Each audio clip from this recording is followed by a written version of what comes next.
This week has a very important message for us, and the message is about love and all the things that might impede us from experiencing greater love and intimacy and joy and pleasure and connection in our lives. So we need to listen up and attune ourselves to whatever it is that is speaking to us in our life. In honor of Venus's retrograde through Leo, we're gifting everyone a 30-day all-access pass to the Chani app. With this premium upgrade, you can access all the resources you need to support and empower yourself during this pivotal journey. All you have to do is enter the code VenusRX30. That's VENUSRX30 in the redeem offer code section of the app, and we'll handle the rest.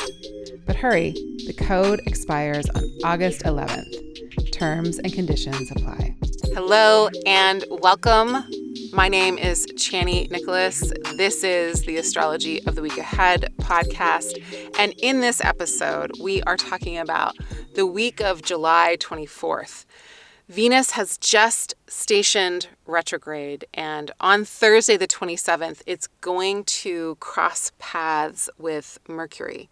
Mercury is the megaphone or the microphone or the communicator, and anything that it comes across, it tends to relay a message or to amplify the message of that other planet. And so if Mercury is amplifying Venusian messages, it's going to be amplifying messages of appreciation and love and connection and sweetness and good things. And also because Venus is retrograde, we're reviewing our relationship to relationships, to connection, to love, to pleasure.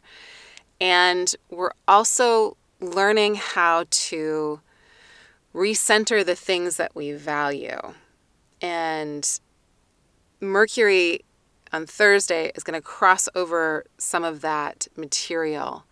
And it's going to give us a clue. It's going to give us a little cue in regards to the upcoming lessons of this Venus retrograde. So you might hear from an ex or meet up with somebody that you haven't spoken to in a long time. That's like an important relationship in some way, shape, or form in your life. There could be moments this week, especially come the end of the week, that feel like there's a reunion or there's something that's coming back again that's helping you to understand a relationship issue or a dynamic. And again, there's hopefully a message or two of appreciation, and you could be the bearer of that as well. It's a really good time to be very loud and be very clear about what we love and who we love and why we love them. And it's a really good moment to announce something that maybe isn't new, like I wouldn't start something on this day necessarily, but it is a good day to proclaim what you appreciate, what you love. And there's a way in which there could be like an oath to love in some way, shape, or form on this day.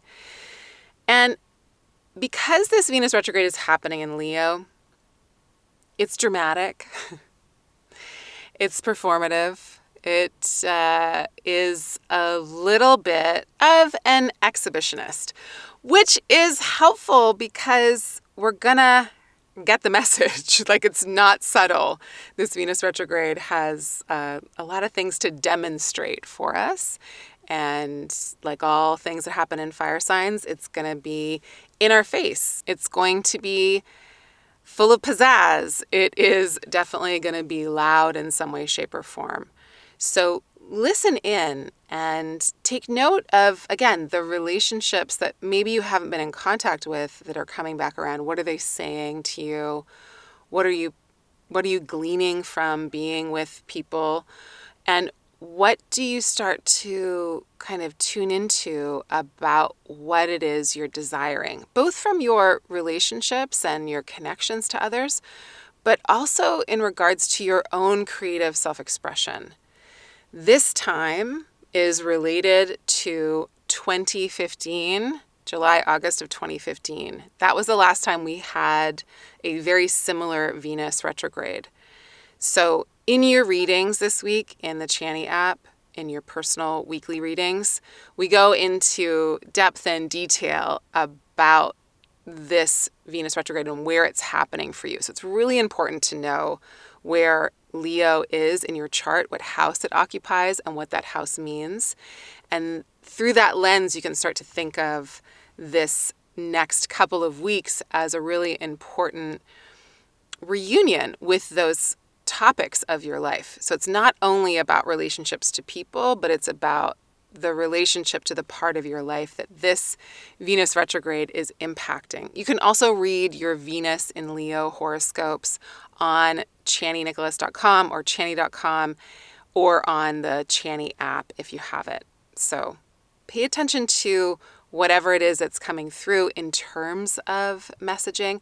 And I will say that the beginning of the week, like the Tuesday, Wednesday of it all, even some parts of Monday, might feel like emotionally cathartic or deep or a little intense. The moon is going to cross over the south node on Monday-ish, depending on your time zone, and then move into Scorpio for a couple of days. So there could be like some deeper tones to the beginning of the week. It's just that no like planet to planet besides the moon astrology is happening. So just bearing that in mind. We are kind of focusing on the first part of this week, the messages that are coming through and what we're starting to learn about who we are in relationships and how we can tend to them better. And there is something that we are going to retrieve. There are layers that are going to be peeled back through this Venus retrograde that's going to help us to heal something. And I really do believe, because it's happening in Leo, that it's something about being lovable. And it's something about how we can creatively self-express. And because of that, it's about what has gotten in the way of that thus far. So any kind of misconception about the self, about your own talent, about your lovability, about your desirability, about your creativity is hopefully going to get interrupted, or will be given the opportunities to interrupt narratives that aren't true about those areas of our life, I think, in some very important ways. On Friday, what happens is Pluto makes a square to the nodes, which definitely amplifies issues about power, our own personal power, resources, and we might see, like on the world stage, something about power, about resources, about finances, definitely about finances, banking systems, huge, big deal.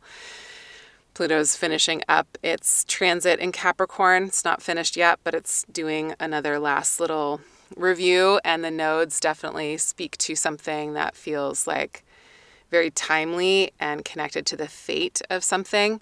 And because Pluto in Capricorn has so much to do with the financial systems of our world, and it's so linked to the financial crisis of 2008 and all the stuff that happened also this year as it moved from Capricorn to Aquarius, that I think as it squares the nodes, we might see a headline or two that is about that pertains to that. Then on Friday, Mercury is going to move into Virgo, and it is going to be there for 700 years, literally. Not literally, but close to it. Mercury is going to be in Virgo for forever because it will station retrograde there at the end of August. And it will be there until the beginning of October, which is really wild for Mercury because it can zoom through a sign in like 3 weeks. So it is going to spend a lot of time in the part of our chart that contains Virgo. For us collectively, this is going to be a nitpicky time. This is going to be about details and specifics. It is going to be about the magic of systems and understanding them and adhering to them.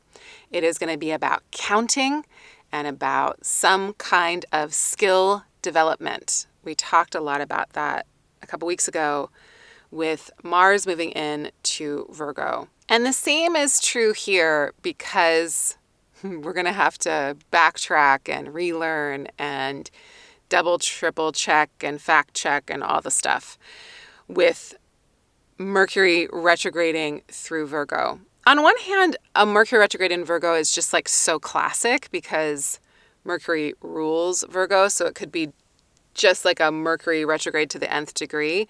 And because Virgo is so good at picking up on the details and what is incorrect, loves to point out what's not right, this could just be extra, like extra Mercury retrograde, read all about it. I will say that as soon as Mercury moves into Virgo, it's starting to make an opposition to Saturn, which occurs on August 1st. So we're moving towards next week when we're going to get a huge fact check. We're all going to get a reality check. So best to not assume anything or like overplan or be like a little too sloppy with the details, because August 1st is going to give us a really intense reflection of what is the truth. And also on August 1st, we're having a full moon in Aquarius. So there's a lot of like know-it-all energy in the air. And there is a lot of like need to discipline how we're working with facts, numbers, data, and really be very correct about whatever it is we're doing. So we'll talk more about that full moon next week here. So come back and we will finish that thought. All that to say, leave the hyperbole out of it maybe for a moment. Just be a little stricter with what comes out of your mouth or what you put on paper, and definitely what you sign as of Friday and definitely into next week. All right, y'all, listen up for the messages of sweetness and love and appreciation, and give them out. Like, just tell everybody why they're amazing on Thursday. It's going to help a lot. And definitely when those messages come towards you, please take time to enjoy and receive them. We're going to go deep with this Venus retrograde. And so all sweetness, all ease, all pleasure, all joy is really welcome, and think of it as a kind of solar panel that you want to like soak up all that light and all that warmth for the little bit of an underground journey that we're going to be going on. Okay, that's the reading for the week. I will see you back here next week. We'll talk about that full moon. We'll talk about that Mercury opposing Saturn of it all. And I hope you have a gorgeous week. I'm so excited that we are less than 1 month away from the Chani app being available on Android. The Android app will be launching on August 13th. And if you join the waitlist, you'll get to download it before anyone else. Link is available in the show notes. Lots of love. Bye for now.